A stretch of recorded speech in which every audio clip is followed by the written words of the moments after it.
When it comes to the study abroad process, everybody's journey and story is different. So there are people who are able to get a first class or you know get a higher grade in their high school results. There are schools for those people to apply to. There are people who have an opportunity to sit for GRE, SAT, TOEFL, IELTS, and all that. So my mantra has always been that there is a school for everyone. So if you have a lower grade, there is a school for you. If you have the best grade in your class, there's a school for you. Now, what I need you to do is to tailor your study abroad process to suit your preference, just like cutting your coat according to your cloth. So if you can afford $100 application fee to a university, there's a school that charges for that.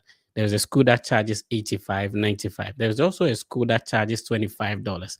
What it means is that if you cannot afford to pay for $100 application fee to a university, there is a school that would accept what you have. There is also a school that would even waive the application fee for you if you cannot afford to pay the application fee. So listen to me. If you want to sit for GRE, if you want to, sit for IELTS, TOEFL, there is a school that accepts that. However, if your circumstances does not allow you or you cannot afford to write any of those exams, it means that you cannot apply to the universities that will make it compulsory that you have those requirements before you apply. There is a school that will waive it for you or do not require it at all that you can apply to. So when people tell me that I cannot get a school to apply to, it means that you do not have the information about the schools that would accept your circumstances to apply to them. So the program you're looking for, the program you're aiming at, might have some requirements that you do not have, which means you cannot apply to it. That does not mean that you cannot apply to another program that would accept your current low CGPA, that would accept your $25 application fee because you do not have maybe the $100 application fee that another school is requiring. This is the biggest study abroad content platform. Today, we are going to have an incredible story. The narrative has always been that get a full scholarship before you go for your interview at the embassy. How about individuals who do not get a full scholarship? If they have a partial scholarship or their parents are sponsoring or they have a bank statement, shouldn't those people go for the interview as well? Are there people who had your circumstance that were able to get a visa approved? This is what the Study Abroad podcast is about. So I bring individuals who have gone through the study abroad process for you to understand, how they did it, which universities did they apply to, how much did it cost them, what qualifications did they have before applying, so that it would encourage you who want to go about the process on what to do and what not to do, lessons to learn, so that it would help with your process. The name has been the Fred Effect, and this is the biggest study content platform when it comes to study abroad. Tell a brother to tell a brother that the Fred Effect is on. Please make sure you subscribe, follow. We are live across all the Fred Effect social media platforms. Let me bring my guest on and let's get started. Hi, Sandra. How you doing? I'm fine. How are you doing too? What's the meaning? How do you pronounce your surname and what's the meaning? Akapadi. Okay. What does it mean? Like he doesn't envy anyone. Oh, okay. Okay. I didn't know there was a name that means like, so does it reflect in you? You don't envy anyone, or it's sometimes you envy some people? I don't envy anybody. All right. Um, so to kickstart, you have been at the embassy 3 times for an interview and you were denied, correct? Yes. The point is, what made you want to go on the fourth attempt?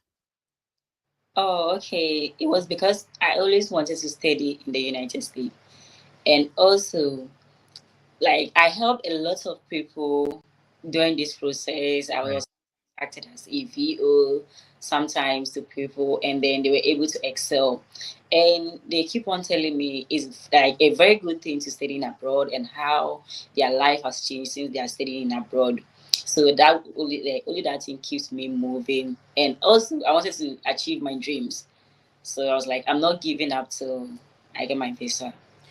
So there are some people watching us now. They've been denied the first time. They are giving up. Some people denied twice, and you are mentioning 3 times, and finally you got it approved on the fourth time. So that is what we are here to talk about, so that it would inspire our brothers and sisters back home who are going about this process, thinking that maybe it's easy. It's easy to get approved, but the first denial shouldn't scare you. The second denial shouldn't discourage you. There are people who have been through worse. So a bit of introduction to people seeing your beautiful face for the first time, and then we get started. Okay, so my name is Sandra Akapadi, and I'm from Ghana, but currently studying at Massachusetts here. All right. I met somebody who said Master Jesus. And that's what How do you pronounce the Massachusetts, right? Yeah, when it comes to higher education, it's one of the best places in the US. And I came there, but just that it was a bit expensive for me, so I ran away. expensive, very. I see. All right. So let's get going. What is your highest academic qualification? You are studying a bachelor's degree, which means you have a high school. Which high school did you graduate from? I'm senior high, Upam Senior High. Where is that located? Central Region, Oh, okay, okay. And what did you study? General Arts, Hmm. What are you studying now? Neuroscience. So you studied general arts, but applied to a neuroscience program. Yes. Some people think that you need to have a general science background before you can apply to a science program. How did it work for you? No, I feel like when you come to the US, that thing doesn't work. Hmm. It doesn't matter what. So Yeah. does someone who have like a visual arts background apply to in neuroscience? Yes, the person can do. Oh, I see. I see. All right. So if you're just tuning in, you're welcome. We just got started. Tell a brother to tell a brother to tune in. And every week we select one person who the team mentors to go through the study abroad process. How do you join? You have to subscribe, like, and share so that you automatically join the draw and you'll be selected at the end of the session if the system picks you. All right. So when did you go for your first visa interview? That was on 21st of December 2023, Okay. And when did you finally get it approved on the fourth attempt? 17th December 2024. So since 2023, you were working on this process and then you got it approved finally in 2024. Did you attend all these 4 interviews at the Ghana embassy? No, I went 3 at Ghana Embassy and then I went one at Cote d'Ivoire So was it the Cote d'Ivoire one that got it approved or the Ghana one? Embassy. The Ghana one? Yes, Oh, okay. So the first one was in Ghana. Help me out. The first one was in Ghana. Was it the same school yes, for the second attempt? yes, please. You did you it means that you use one school throughout. I used one school for 3 good times and then I decided to change my school and then I used that one for the fourth attempt, which I got it. Oh, okay. So would you advise that if people are going for the interview and it's not going well, they should change their school? Not necessarily changing your school, but something should change on your profile. I Because like that. I Mhm. spoke to the school, which I used for the 3 times, if at least they could increase my funding, but they said no. So I had no choice than to change my school and get better scholarship. So you mentioned you went to Cote d'Ivoire. Was it on the third attempt or on the second attempt that you went to Cote d'Ivoire? It was on the third attempt. Did you think that changing the embassy would change something? That is what I was thinking, but it didn't work that way. Oh, I see. Then you've spent a lot of money on this process, right? Mhm. How many service fees did you pay? One, I think the service fee was also part of the reasons why I didn't want to give up because I was like, I'm not going to pay service fee and then I wouldn't get. Okay, I see. So the first attempt was in Ghana, second attempt in Ghana, third attempt. How long do you wait before you reapply? Like when you went for the first one, how long did you wait before you applied for the second one? Okay, so I think like over 7 good months because I went for the first one on the 21st of December, Hmm. and I went for my second attempt. That was on 24th of July 2024.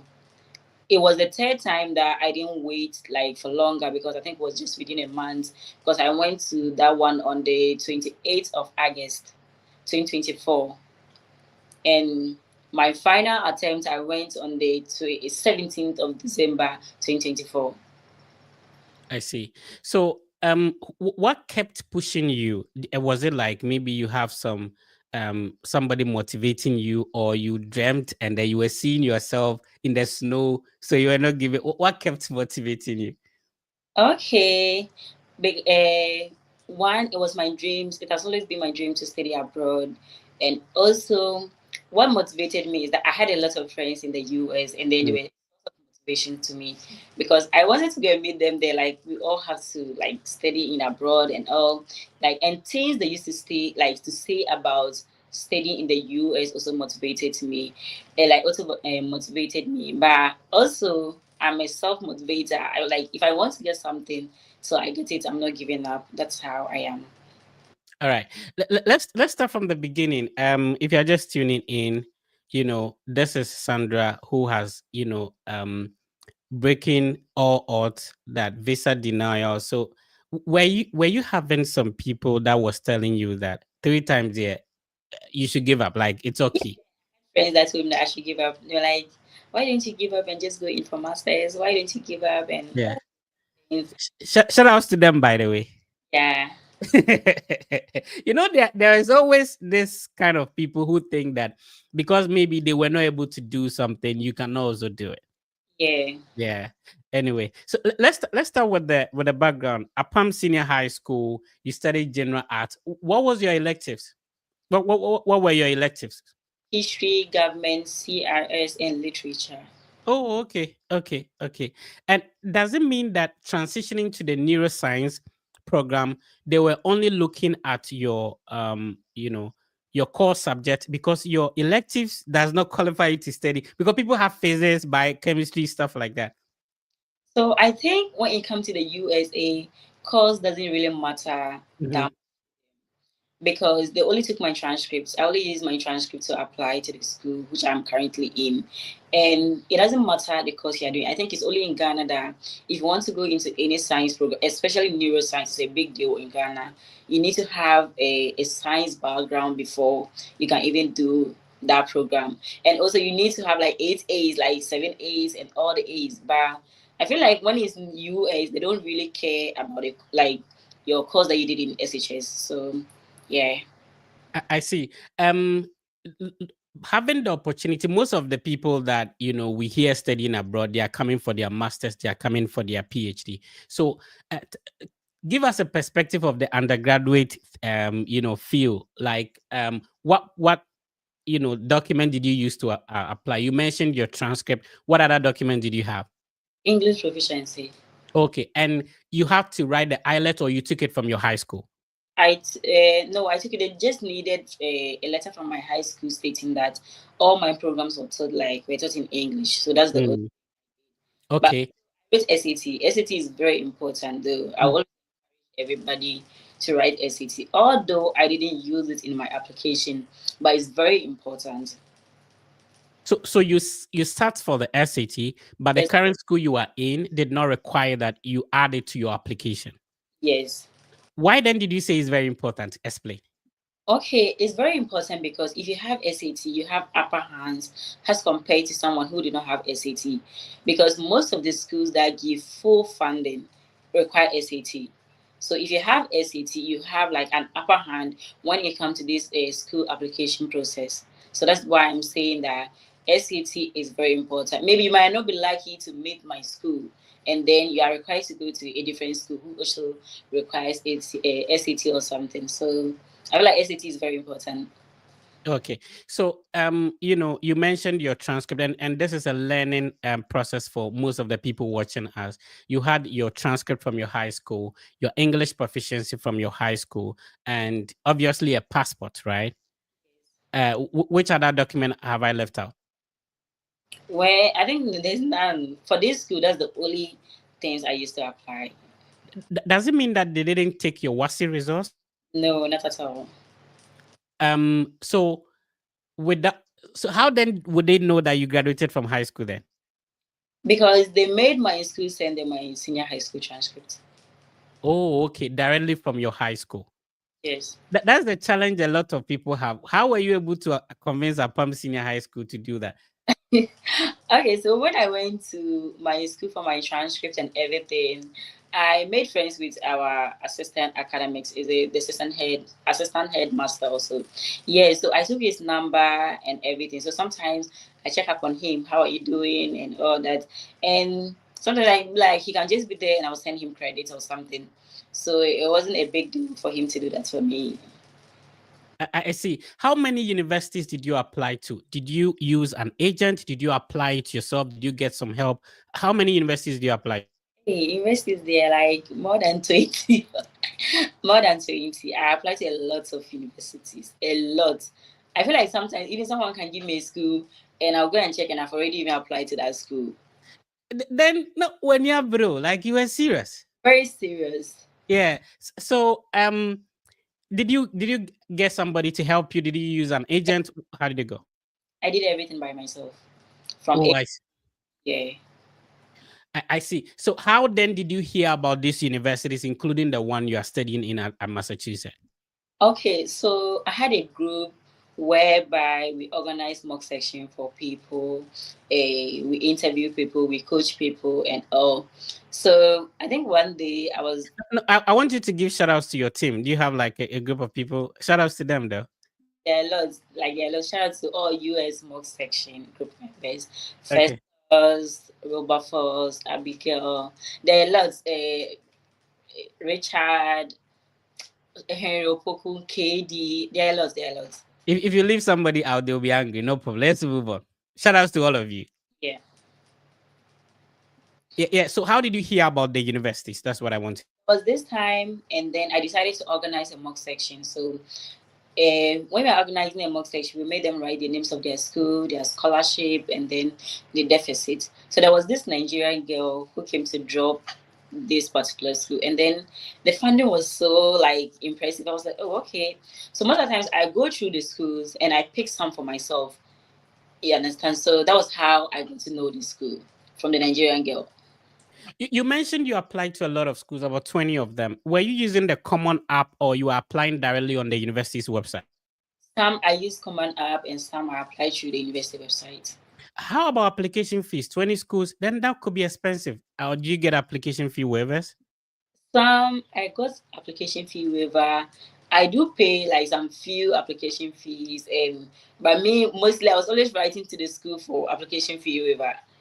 And it happens that sometimes they give it to me. Sometimes some of the schools they be like they do not have any application fee waiver, and then I will need to pay for it.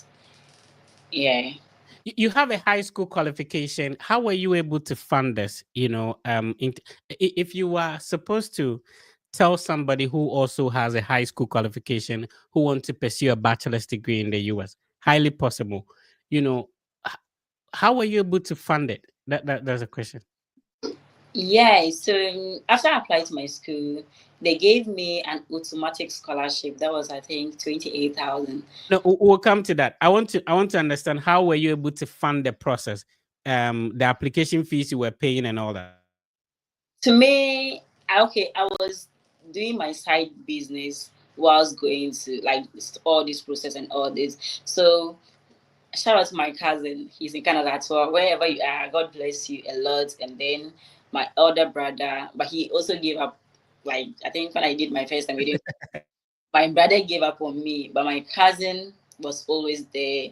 And Abigail, Belinda, I have a lot of friends who also supported. Aside that, it was my own money because I was like doing some side online business, so I was using that to support myself. Looking at the stress you've gone through, going to Cote d'Ivoire, paying visa application fee like 4 times, since you got into your dream country, has it been worth it? This question, it's worth it, and I feel like it's not really that worth it. I Please, think please explain. I feel like my expectations were more high, and when I came here, it's not like that. It's not glass and quan, as people always say glass and quan. It's not like that. Ennua kakra wo mo. Yeah, some places even look like Ghana, yeah, still in Ghana and all that. So the first time I landed in the US, I was so disappointed. I was like, so is this the US people are talking about? Yeah. But it's still worth it though, because the system is working. Aside the system, there's nothing special about USA. Well, anyway, if you're just tuning in, I'm speaking to Sandra. Sandra tried the visa interview, and got it approved on the fourth attempt. So denied 3 times, and she's explaining to us her process, the school she applied to, and some of the experiences she's had so far. This is the Study Abroad podcast with the Fed Effect. We have this and every weekend. The idea behind the Study Abroad podcast is to bring people who have been through the Study Abroad process so that they explain to you how they did it and how you can also do it. Please make sure you subscribe, you like, you comment. Let us hear from you in the comment section. Do you have a question for Sandra? Put it in the comment section. I'll be reading them, and then she will be responding to them as well. So let's come to this. So normally we want people to, some of the schools, if you don't even mention them, some people do not know. So I'll be sharing my screen, and then you mention some of the schools you apply to, and then we'll let people know about that. But did all the 20 schools you applied to give you admission? Some did, some did not. Why do you feel like you were denied to some of the universities, and were you applying to neuroscience throughout? No, some of the programs apply to nursing and Mm. to I applied to different programs which I didn't even remember. All right, so I'm going to share my screen. I know you may not be able to remember all the schools, which is absolutely fine, but the ones that you can remember, let's share with our people so that they can also check out some of these universities that you apply to. All right, let's see if I can share. So, what are some of the schools you remember you applied to? Okay, so I applied to the College of St. Scholastica, Oh, okay. Let me share the website and which again. Southwestern Oklahoma State University. Okay, let me. So this is a one man Southwestern Oklahoma State University. Okay, there's a one-man production, so I do everything on my own. Let me see if I can share real quick. Okay, so most of the universities we are talking about, you can just Google them. So if somebody can be writing them in the comment section, I'll really appreciate it. When she mentions the name, I'll be sharing the screen so you can see. But if you can do us a favor, type them in the comment section. That would be great. Um, Okay, so this is Southwestern Oklahoma State University, and it's located in obviously Oklahoma, and the city is called is it Weatherford? There's a Weatherford campus, there's a Sire campus, and then there's Yukon campus. All right, so this is Southwestern Oklahoma State University. Which other university? Okay, Maryville. I also applied to Maryville. Is it Maryville College or University? Okay, yeah, Maryville University is located in Missouri. Is that one? Yes. Okay, so let me share the link as well. So there's back home, a lot of people do not know the schools in the US, the universities, the higher education institutions in the US are a lot. Take a pen and a paper and be writing them down. So we are now at Maryville University. Which one again? Bethel College. Okay. Where is that located? Bethel College. Bethel College. I don't even remember. So how how how many minutes does it take you, because it looks like the schools is located in Kansas, if there is the one you're talking about. Bethel College, this is located in Kansas, and the city is North Newton. So this is Bethel College located in Kansas. Which one again? Minnesota State University. Okay. Which campus? Mankato. Mankato in Minnesota. There's a bigger school. Even if you're looking for a master's degree, check out Minnesota State University. I have a couple of friends there. So there's the website of Minnesota State University located in Mankato in Minnesota. Which other ones do you remember? Concordia College. Did you have like maybe a list or a spreadsheet that you were writing the schools, or you just see them and you apply? Sometimes so this is what I was doing. I'll go to maybe Google or ChatGPT, and I'll be like, maybe less than schools in the states with low cost of attendance that gives scholarship, maybe with low application fee or even free application fee. And after maybe ChatGPT gives me the answer, I take my time to go through the school one after the other. And then if their requirements meet what I have, then I do my applications. That means you did a lot of research. Yeah. See, the current university in which you are, did you pay application fee to go together? Uh, Yeah. So I don't understand when people say that, when you pay application fee, it means you're going to get admission, you get a scholarship. it doesn't work that way. I It even doesn't. pay Yeah. applications. So I haven't even heard from them up till now. The ones you paid application fee. Yeah, I didn't know. Yeah, so if there is an opportunity, if you're listening to us, and especially with the bachelor's degree, a lot of universities, they don't even require the application fee at all. Even if you want to pay, they don't require it, right? Yeah. So if you do not have money, don't think that that is an excuse. There are lots of universities you can apply for free without paying anything. And Sandra is saying that the school in which she is at the moment, using a general arts background, CRS background, to study neuroscience. She didn't pay any application fee, and yes, she got a scholarship. I really like your story, and it's very motivating to our brothers and sisters who will be watching us, who think the study abroad thing is a big deal. You need to, you know, um, have like a lot of money to be able to do it. You need to get a full scholarship before you even go for the interview and all that. Anyway, let's move on. So, which other university? Um, So we were at Minnesota State University at Mankato. this good, this good. All right, it's okay if you've forgotten them. I know it's a lot. University too. I did apply. Can you repeat that? Hampton. I don't really remember the name, but I remember there was a school. Is it Hampton University? Let's see Eh, if I can search for that. there was Um, St. Thomas or University or something. I don't. I've forgotten a lot of universities. That okay, that's fine. That's absolutely fine. And what's the name of the university you are at the moment? Western New England University. Okay, let's see if we can share that. Western New England University. All right. So when you applied, how long did it take before you got admission? Within a week. Oh wow, I Yeah. see. That was quick. Even if you apply to universities in Ghana, it doesn't take like a week to get a feedback. Oh, I see. So this is Western New England University, located in Massachusetts. Talk to us about your school. You are there. How is the place? Western New England University is a very good school. To be honest, the environment is cool. Everybody is welcoming, and the main business. Yeah, and we have a lot of Ghanaians here too. So Are you staying on campus, or have you rented your own accommodation? How does it work like? currently, I'm staying on campus.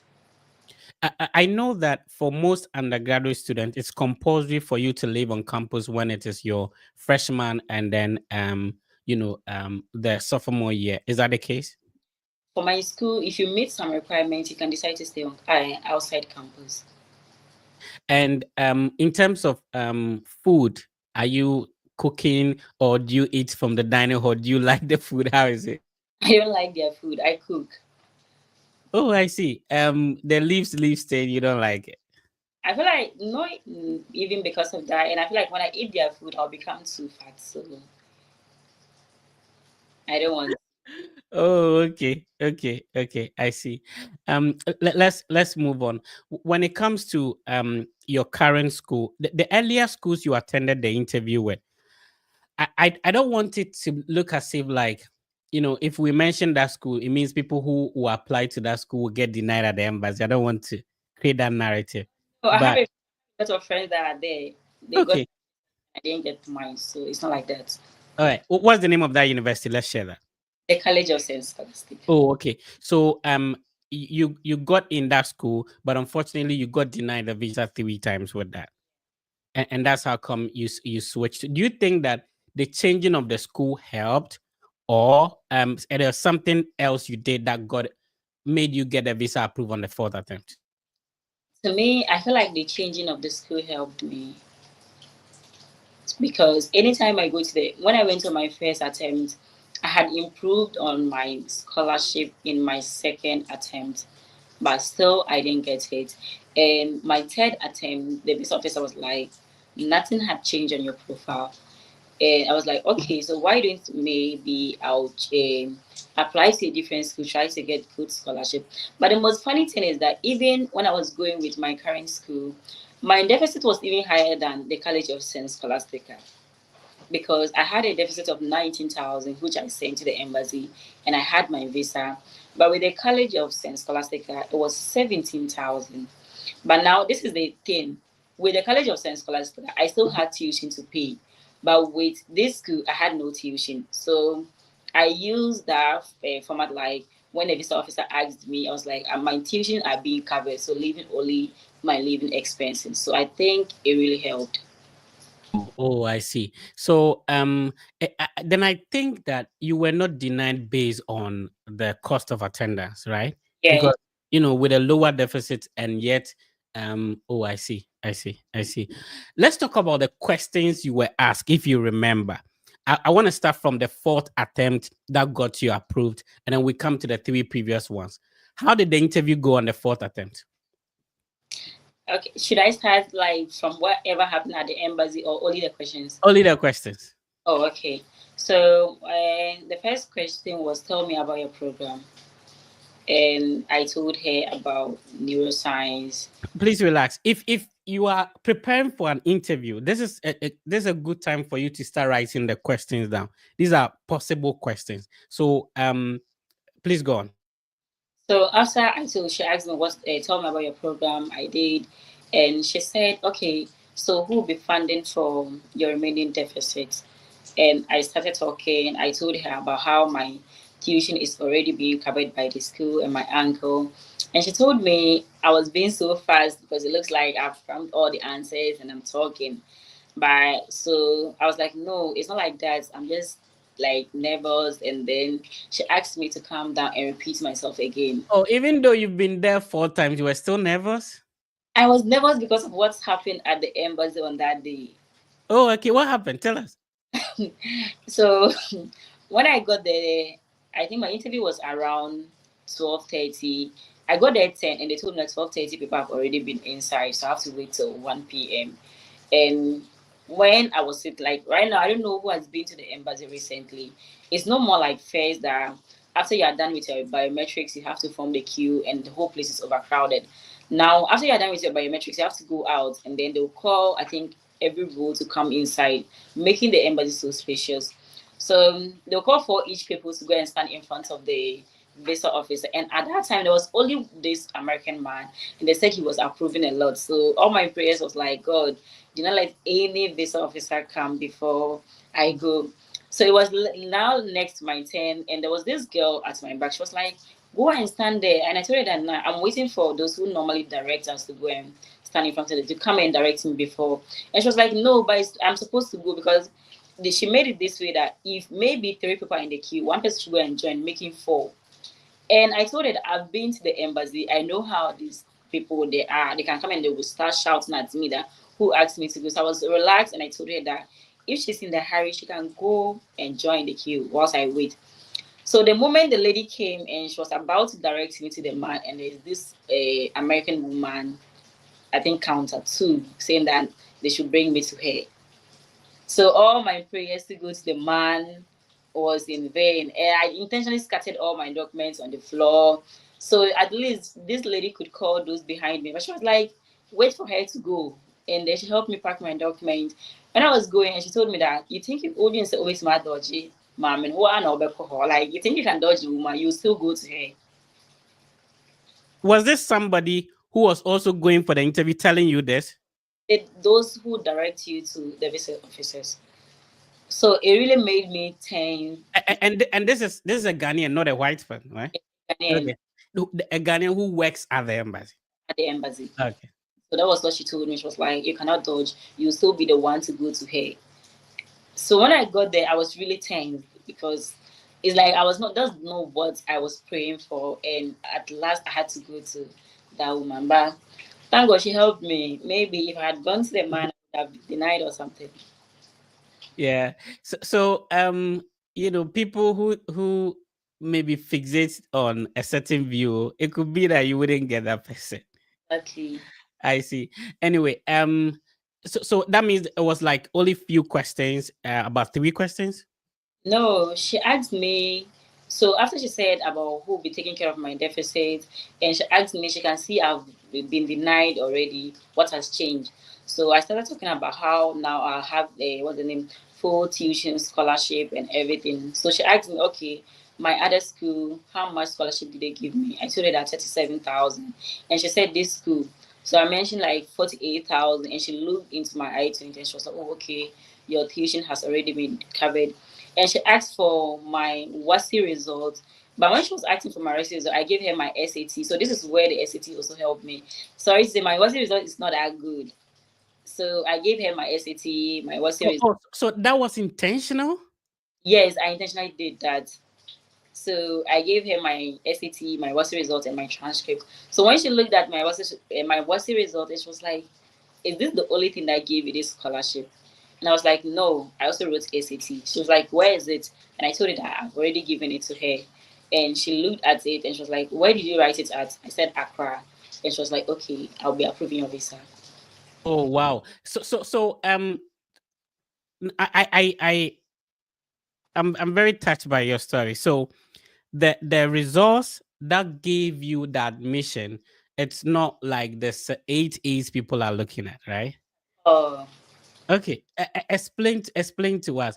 You wrote the SAT. The SAT saved you at the embassy, but you didn't use it to apply to the school. So, what kind of results are we looking at? If somebody is being, is having similar results and think that it's not possible for them, give us an estimate. Like what kind of results is it? oh, my results was not that good. It's not also that bad. Like the B, the C's, and I think I had D too. So you can imagine. But the thing is that because I know how my results are, I was always looking for school that take like transcripts, only transcripts. But currently, my school they take WASI results now. I don't know why they've started taking WASI results all of a sudden. But I was always looking for school that would take only transcripts. So I was using my transcripts to apply to most of the schools. But some schools to do ask for my WASI results. And yeah, All right. So there is a D7, yet you were able to use that from a general arts background to apply to a neuroscience program, get yes, admission, and get a scholarship even without the SAT. yes, Wow. Wow. So if you're listening to us, it's possible you can do it. I keep on saying that there is a school for everyone. Your situation might not be the same as maybe Sandra's own or another person who had all 8 A's. Not all of us will go to school and get 8 A's. So understand that whatever your circumstances, there is a university for you to apply to. If you're just tuning in, I'm speaking with Sandra. Sandra is sharing her study abroad experience with us. Talk to us about Massachusetts. I know a lot of flowers, very beautiful place. What again? there are lots of black people here too. Yeah. That's what I was surprised to know. Um, and so, how far are you from Boston, though? Almost 2 hours. Oh, I see. Let's talk about starting the whole process. Let's talk about the first and the second one. How many minutes you have been there 4 times? If somebody is asking you like how many minutes does the entire visa interview take, what would you say? Less than 5 minutes. Wow. So if the number of hours people put in the preparation is not even up to 5 minutes. Yeah, it's not even up to 5 minutes. Sometimes I think my second interview was not even up to 3 minutes. I see. When you were denied the first time, did the visa officer tell you the reason they are denying you and what you should change? No, they will not. They'll just give you a paper that said like, so you have to now look into the paper, think about it, like walk yourself through what could be the problem, what could be the reason that got me denied. So they'll just give you a random paper that states all the reasons that could be the possible reasons that could get your denial or something. But they will not tell you that okay, Maybe lack of funds or you didn't prepare well. That's why you got denied or something. No. Which of the attempt do you remember the question that were asked, and if you could share that with us? Remember all my attempt questions. All right, let's start with the first one. I think if you're going for an interview, this is very important for you. Let's go with the first one. Which school were you going with, and what did you change the program in all that time? It's my fourth time that I changed my program to neuroscience. Oh, But okay. The first one was nursing. yes, Okay. So with a general arts background, you still had the SAT, even though the schools you applied to did not take the SAT. You have some scholarship, you have a deficit, and now you're going for your first attempt. You said in 2023, is that it? yes. Tell us what happened. What was the questions? When I got to the embassy, the first question was, "Why are you going to the United States?" And I told her, and she was like, "Why not study this program in Ghana, but going all the way to the United States because he feels like Ghana is cheaper when I'm studying nursing." So I started talking about it, and I made mention of research, that research opportunities in the United States. And she was like, "Oh, okay, tell me about some of the research opportunities." And I was stunned because at that time, Oh, so that's what happened. yes, it was my fault. I didn't get it at my first time. So I said something, and she was like, "No." He told me no. No, I like this. I like this. Before you go on, you see, I admire the fact that you accept that it was your fault you didn't get it the first time. Sometimes people come out of the embassy, they are so angry, they think that they didn't make any mistakes, but yet they deny them. But it was my fault. So like you couldn't just say anything, or you think you gave a wrong answer. I gave a wrong answer, and he gave me attempt like three good times. Oh, to Yeah, to to correct yourself. yes, and still to know have no. You were interviewing people. How come you couldn't? No, at that time I hadn't started interviewing people. It was after my denial that I had the experience, and I just created a group that okay, I have the experience, so why won't I start helping people? Yeah.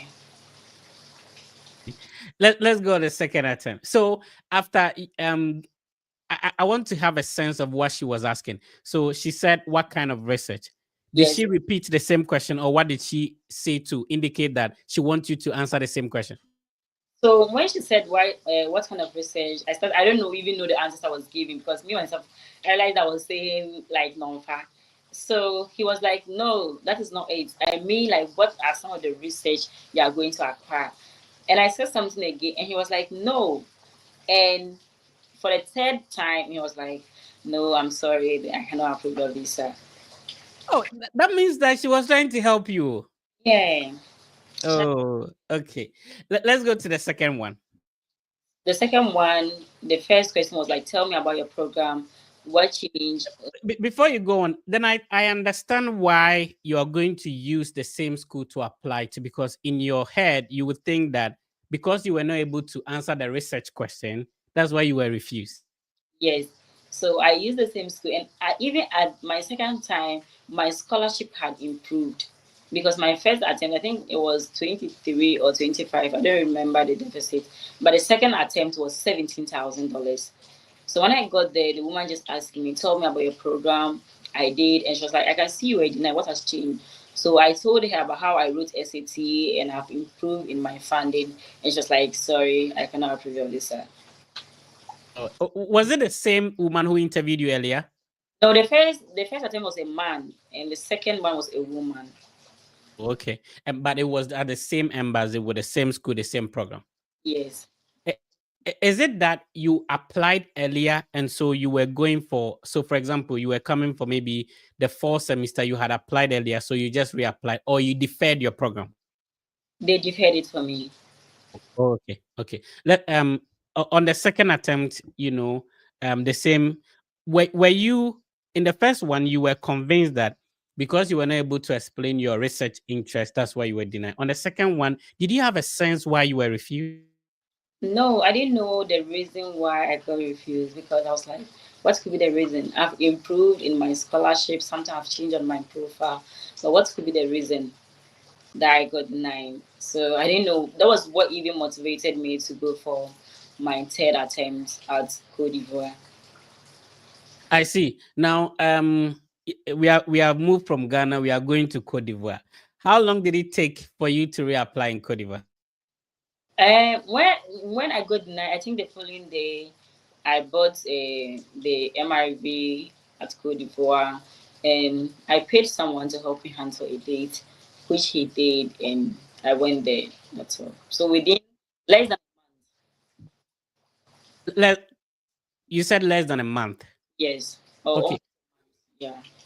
You have been to both embassies. What's the difference between the Ghana embassy and the one in Cote d'Ivoire? The one in Cote d'Ivoire, they'll give you the opportunity to talk, but with Ghana embassy, it's not like that. Yeah, so I think that's the only difference. I know at the Ghana embassy you stand. Is it the same in Cote d'Ivoire? Yeah, you stand. Oh, I see. So what happened? The same school. The only thing that has changed is that you've changed embassies. What were the questions and how did you respond to them? So he asked me why I didn't have my interview in Ghana, but I'm having my interview in Cote d'Ivoire. And I told him the reason why. And he asked me what made me choose the College of Saint Scholastic. I'm interested in that. What was the reason you gave?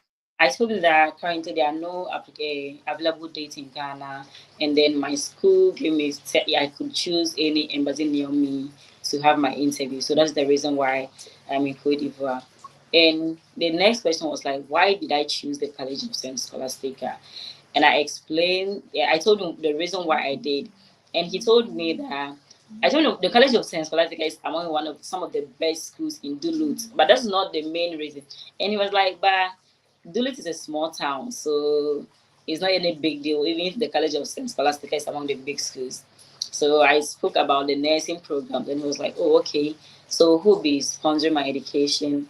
And I told him. And the last question he asked me was after I don't remember the last question, but he was like, "You can do this interview in your home country," and he was like, "I cannot approve your visa." Wow. So after the third attempt, you've traveled to another country for a visa interview. Tell us, how were you feeling? How did you feel? At that time, I was feeling okay because when my first attempt really broke me down. My second attempt, I got hurt, but not so much. So when I was going for my third attempt, I was like, it's either a denial or an approval. And each way, I'm still going to apply again. So, It's just like getting a broken heart in a relationship 3 times, right? okay. Any other relationship doesn't matter. Yeah. I see. So now we have gotten a third attempt. Did you have an admission to the new school you used for the fourth attempt, or you came, sit down to do to work on different applications? I came back and I sat down to work on different applications. I, I see. Kindly repeat that. I came and then I sat down and then I did a new application all over. So I started applications again. I see. From Cote d'Ivoire, how long did it take you before you went for your first your fourth attempt in Ghana? Okay, so I went on August and I think like 3 months because I went for my fourth attempt in like December. So probably like 3 to 4 months. See, shout outs to Dr. Festus. She said that's a small girl. All right, Dr. Festus, shout outs to you. She said you've been very helpful to her. God bless you for that. If you don't know Festus, Festus has a TikTok account. He has a YouTube channel. He has been on the podcast before. Go follow him. He actually usually holds a TikTok live session so that the study abroad gurus will be responding to your questions and all that. Sandra has been on sometimes. All right. So on the fourth attempt, you said it took a couple of months. You were supposed to come in August and then you wait to apply for spring semester. Yes. I see. All right. If you're just tuning in, you're welcome. Sandra is sharing her study abroad journey, and her case is very inspiring because she mentioned she had a D7 in the WASI result, yet from a general art background, CRS and all that, she was able to apply to a neuroscience program. And that's what we've been talking about studying abroad. Don't limit yourself to the few institutions in your home country. The globe is huge.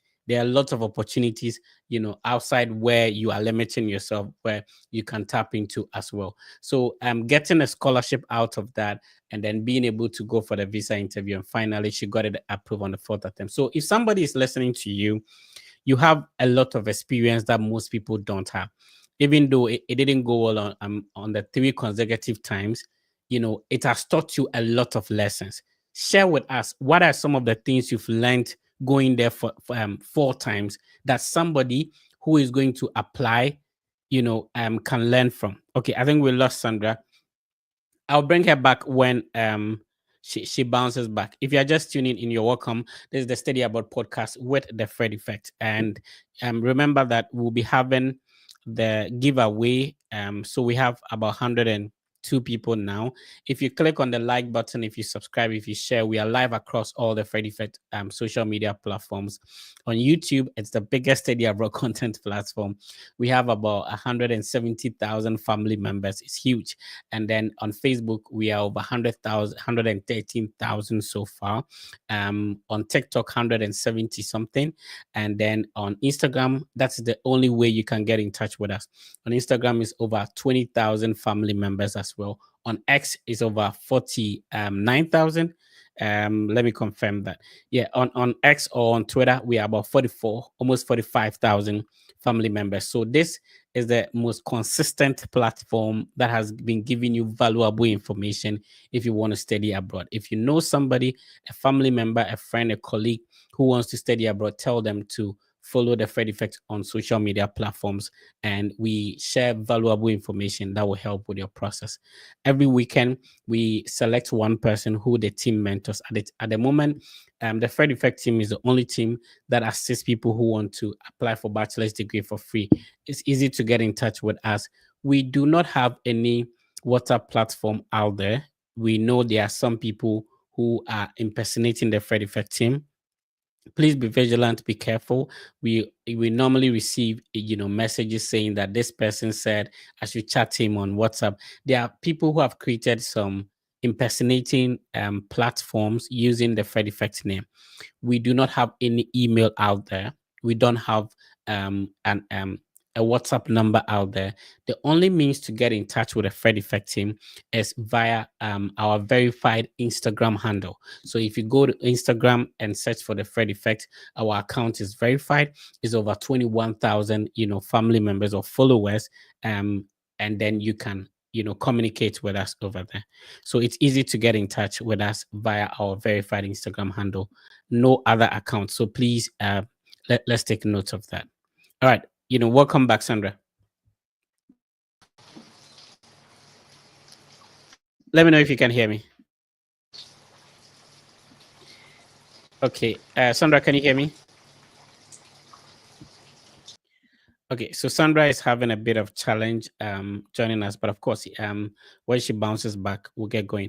All right, if you want to ask any question, if you want to talk to Sandra, there's a way you can do. You can join us in the studio, and then you can also send us type in the comment section. We'll be able to respond to it. Sandra, let me know if this is working. Can you hear me?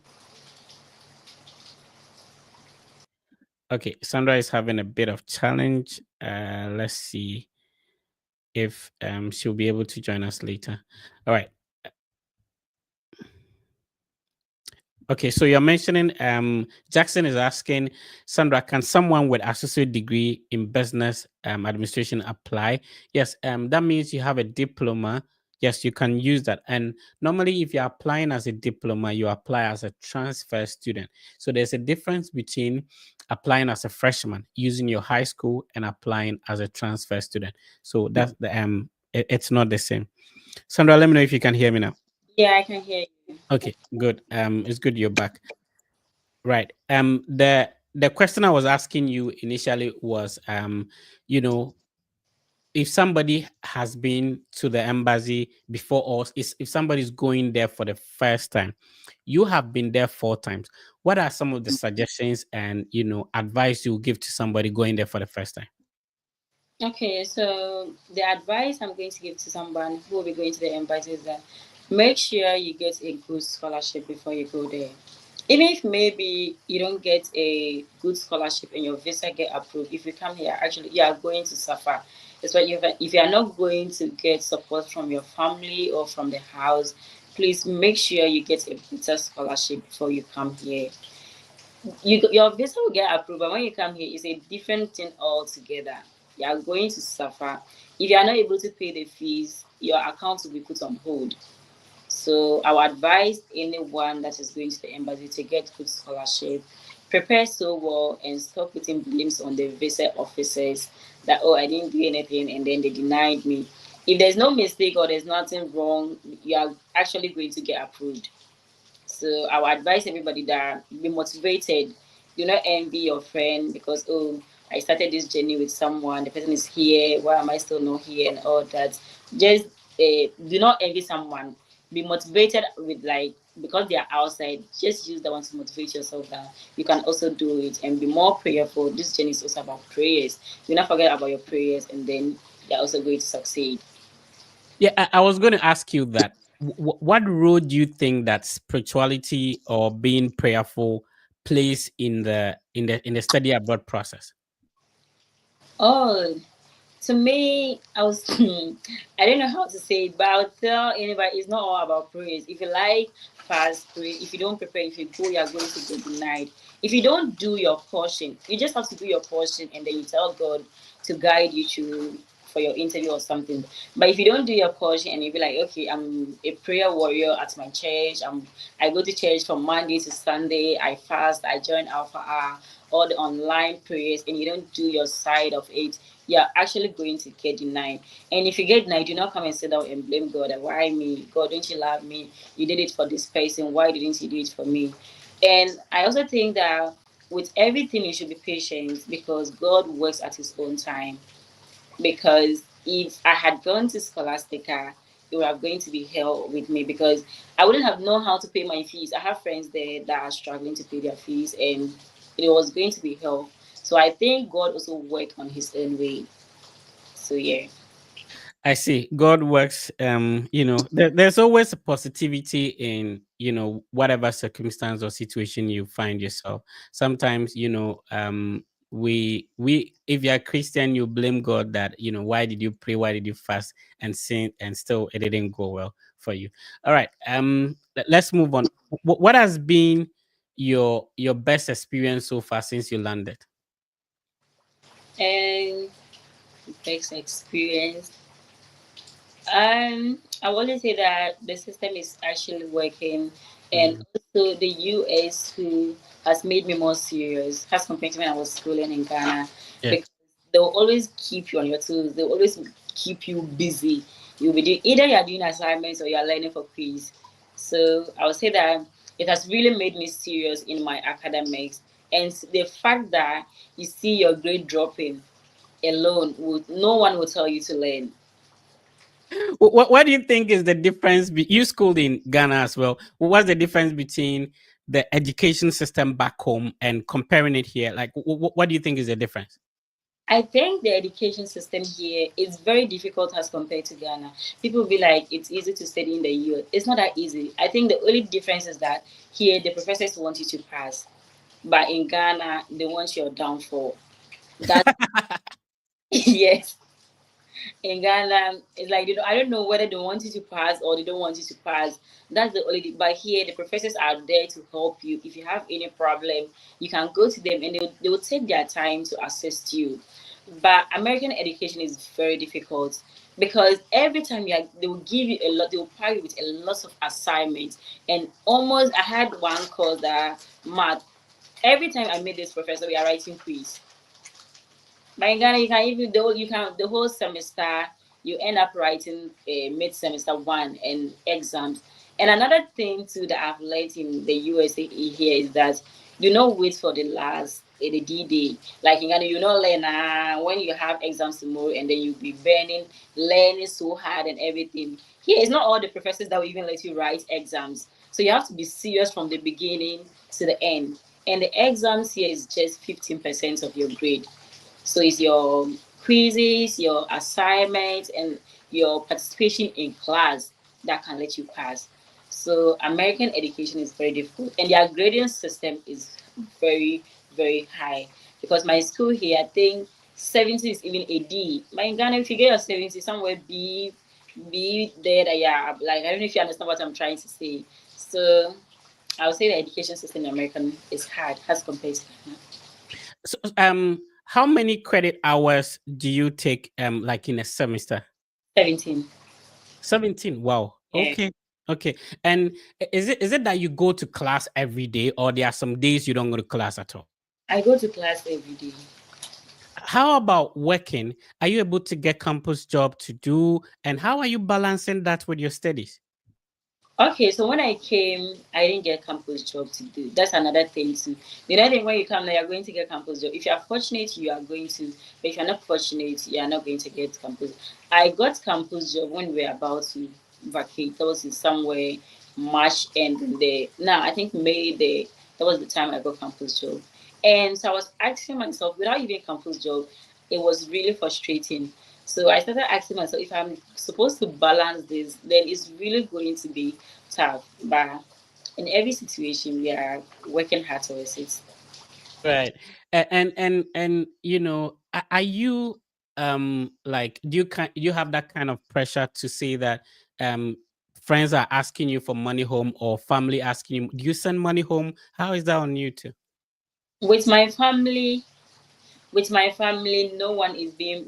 I'm not being pressured by anyone to send money to them and everything because they understand I'm a student and I'm supposed to pay my own bills, so they don't bill me. But with friends, the moment you go to the US, they assume you are rich. Now you are like you are rich, you have the money because they think the moment you land in this, like you become a rich person totally, and then they'll be sending you a lot of messages. But can you give me this amount of money? Can you give me this money and all that? So I told myself that it's not actually people come here and they abandon their friends way back in Ghana, but sometimes the billing is too much. Sometimes you are forced to ignore their texts. It's not because you don't want to check up on them, but the moment you go and text, "Hi, how are you doing? Oh, oh, I'm fine, Oba. Can you help me? Hey, send me some dollars." Eh. And then even if they say send me some dollars, they'll be like, "Oh, only $50." Okay, tell me the $50 is only. And $50 is not only, eh? when you are going to talk about it, they'll be like, "Oh, $50." Say, "Ahanya." If I take the $50 to one of the shops in the USA here, you know the number of things I'm going to get there. You get it. So yeah, with friends, the bailing is too much. Just to put a stop to it. If not, I'll stop replying to the messages. Shout out to all our friends, but you see the way our culture is, they are family, so how we could do them, in terms of food, you're not used to the American stuff. How do you get food? Are you using the ingredients here to prepare a local dish, or do you go to African market? How is it? I go to African market.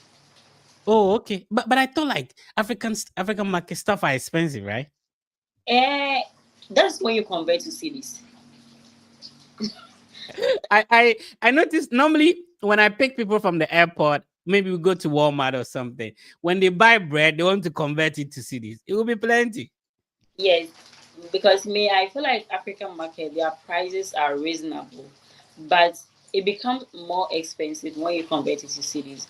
Because if you are buying just a agushi, is it agushi, $5 here, but in Ghana you can get it like one cedi, two cedi, and then they'll be converting the $5 to cedis, but forgetting that the person also pay for shipping fee when bringing the stuffs to the USA here. So I feel like their prices are okay to me. If is it the same taste? Like maybe you have powdered fufu or banku. Is it the same taste back home? Not at all. I think the bangkun it's okay, but with the fufu side, I don't like what's the name, the already that powdered fufu. Mm, mm. But mostly, I have my own way that I make my fufu. That it will be similar to what we eat way back in Ghana. So instead of the powder, I'll just go and buy my cassava and then my plantain. I'll blend them and then I would prepare it like the banku style. Where do you get the cassava from? The African market? No, save a lot. Oh, okay. Civil Lot has cassava. I never knew that. And then I know you can get plantain in maybe Walmart or something. Yeah. Oh, I see. I see. I see. I see. I never knew like Civil Lot has cassava because I've never seen cassava. What's Kroger or something? Anyway, but mostly the shops in states differ. Yeah. So you go to some places, you get Kroger. When I came to Massachusetts, there were some shops that I was seeing that I've not seen elsewhere. So, oh, I see. I see. It's been a great conversation with Sandra. Sandra, I'm really inspired by your story, and thank you for the opportunity to share for our brothers and sisters back home to also know how things work and all that. Are there some people you want to say thank you to? Shout outs to like what people do you want to say thank you to? If I'm going to mention names, I'm not going. I might skip some of them their names, but the person who played a very big role in my life, I always say my cousin. Shout out to him. He really supported me monetary. Like he was the one who keep pushing me. Sandra, you're not giving up. Okay, you are going to get it. Let's do it another time again. You get, and to the extent that he was like, oh, let's do Germany and all those kind of things. So shout out to him. At wherever you are, I will always keep on appreciating you. Yeah. Uh, Um, um, how was the feeling when the visa was approved finally? His feeling, No, I mean, how was the feeling? How did you feel when the visa was approved finally? it became so normal because my fourth attempt, I didn't put my all in it. I was like, me, I'm just going there.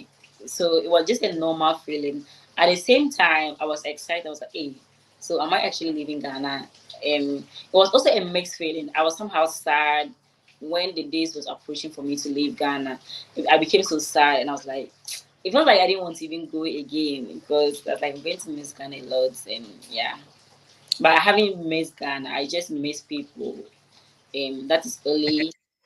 I was gonna ask you, like, what do you miss home? Sometimes I miss how you can just get to the roadside and maybe buy anything. Yes, that is one thing.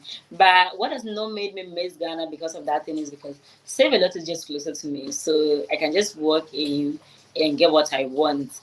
And the only thing I miss about Ghana is maybe the food, like the kebab, the kina, and all those things. That's the only thing I miss in Ghana, and maybe the people.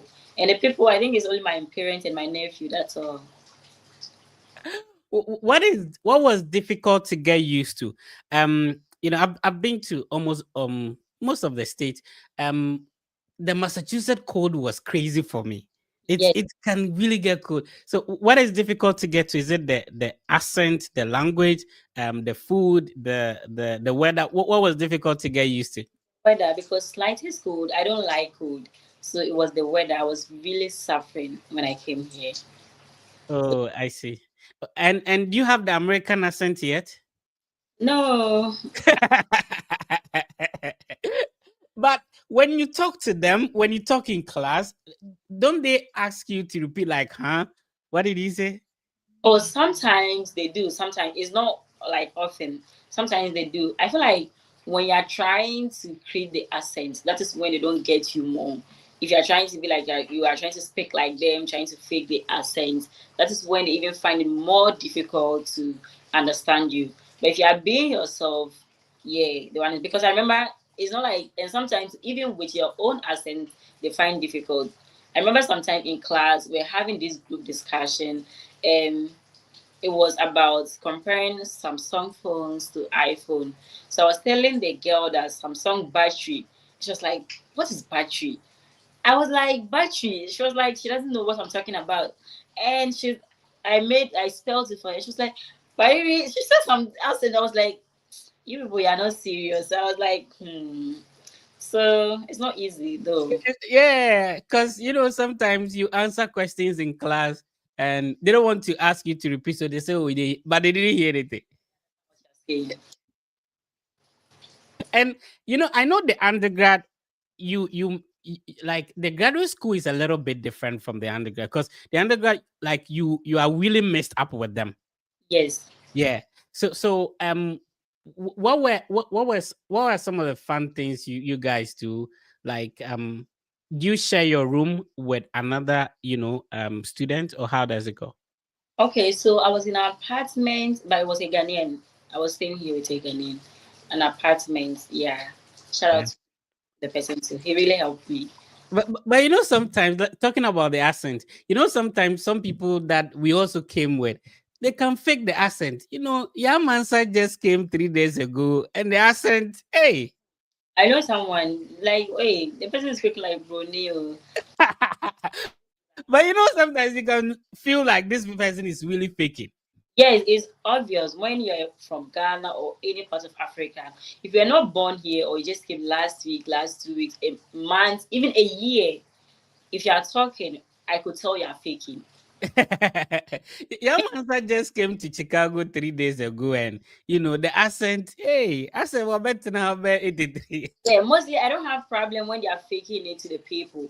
But you meet Ghanaians, like we're all Ghana people. Let's speak our normal English and go. And still, some of them will still be faking the accent to you. And you like, you know, um, there are instances that because I've been doing this for a very long time. Sometimes some people, maybe I had opportunity to assist a couple of time ago, and then they call me and like, hey, this person that I was speaking to in to me, that was talking to me normal, now this person is here, and I quite saw about how crazy. yeah, Okay. it's like those are they should stop it. Anyway, but it's all part of it. Shout outs to the Otiko Koso and other people, that's cool. Anyway, it's been a good conversation, Sandra. I really appreciate your time. Let's see if we can pick some questions in the chat. Somebody was asking a question. I think we responded to them. Um, okay. In team, you did. So did your current school require an enrollment deposit? Yes, they did. That is $200. You have to pay it Okay. before they even give you I-20. I see. Champion Man is saying, Champion Man, shout out to you watching us on Facebook. She's so sincere and straightforward. Love that. Um, okay. He said Sandra the chill keep up. uh, okay, I see. You are indeed enlightening people. God bless you. God bless you too. Bestmark. Bestmark is watching us on Facebook. Um, okay. Shout out to Festus. Festus is tuning in. Shout out to you, Festus. Okay. Let's see. No, she said $5 for a Gucci. She didn't say 5 Ghana cedis. No, it's a Shout out to Makia Jewa watching us on Facebook as well. Ibrahim Dawood Conte, bro, I see you. I really appreciate you tuning in. If you can request and join us if you have questions for Sandra. See if you can be responding to them. Yes, see. Kudos to you, Fred. Yes, kudos to you too, Joshua. Thank you for tuning in via YouTube. Kwesi Ogwa, can you please hear me? Is it okay if you put on your video so we can hear you? Ricky, shout outs to you. Kwesi, can you hear me? Hi, Kwesi. Okay. Looks like Kwesi has a challenge, but you can join us live. I shared the link on the various social media platforms, so you can join us, and then if you have questions, we'll be happy to respond to them. So based on your experience, knowing what you know now, I want to talk about rent. Do you pay rent separate from your school fees? yes, but they added it to my students' account. Oh, okay. How much are we looking at in terms of rent in Massachusetts, though? Like approximately. Are you talking about campus or outside? How much do you currently pay? Okay, for campus housing is like 5,000 a semester. Oh wow, I see. And let's talk about the summer. School is on a break. The 3 months. What do you do? An internship? You work on camp? What do you do? Or you go and chill? I work on campus. Oh, I see. So, when people say that when I'm on vacation, what would I be doing? What do you think would be the ideal answer to them? Do you have an opportunity to go for internships? Can you go and chill with family members somewhere? What do people do normally? Okay, so me, I feel like if you're an international student and this summer break is the time for you to make money. Mm-hmm. There's someone that you have to take all the bills, like you are the one paying your bills and everything. I'll tell you to put children aside. Use these 3 months. Maybe you can set like a week or two for yourself to relax, go somewhere and enjoy with your family members. But for the 3 months, I feel like use it to get money and pay your bills. Yeah. Rick is asking, can you use 3 year HND or a diploma with 120 plus credit to apply for a master's? Yes, you can do that, and you can also apply as a transfer student, for bachelor's degree. So yeah, you can do that. All right. Premise is not responding. Let's see if we can. Hi, Francis. Francis, if you could put on your video, then we can start talking. Hi, Francis. Francis, your microphone is muted. Okay. I think people are having connection issues. Let's see if we can have Ogwa on. Hi Ogwa. Okay, so if you could put on your video, that would be super helpful. All right, so Rick, you can apply for a master's degree. Remember that not every university would accept the 3 year diploma for master's application. So you need to apply to a school that would accept that. So yeah, that's it. All right, Sandra. So it's been a great session. I really appreciate your time. It's been great. Maybe we will do this once again once you are much immersed in maybe second year or third year. Then you come back to share your experience with our people. Any final words? Then we draw the curtains. Okay, so I'll tell everybody that is planning to study in the US or who have a dream of studying in the US that never give up, keep on pushing, and you are finally going to get to this place. And also, sometimes people be like, hey, it's expensive and it's all that. Yes, this process is actually expensive. But the good thing about this process is that you don't pay the money at once. Yeah. Gradual process is from step A, step B, step C, and step D.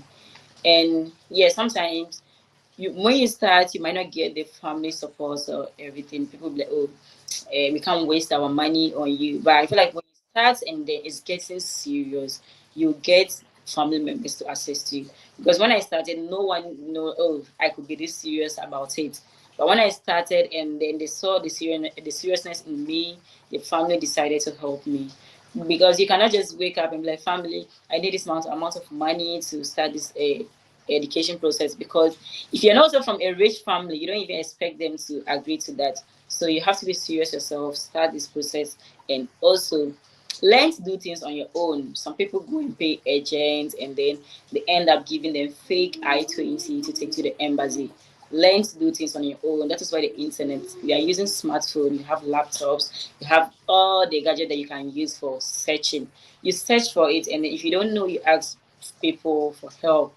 And right now, there are even a lot of social media that people talk about travel abroad. So learn from them and then do things on your own.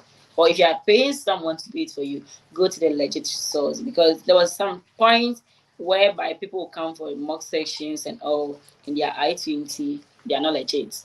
So I'll tell them to. And also, if you are paying for an agent to do it for you, get engaged. Do not leave everything for the agent and all that to do it for you. Get engaged. If you take your I-20, call the school, talk to the school, confirm if your I-20 is actually legit before you take it to the embassy. So yeah, so these are the final words I have for everybody. That's so great. I feel like you have had a lot of experience that you can definitely share some ideas with people. Are you thinking about maybe creating a TikTok account of a YouTube, Facebook, so that you share your ideas there?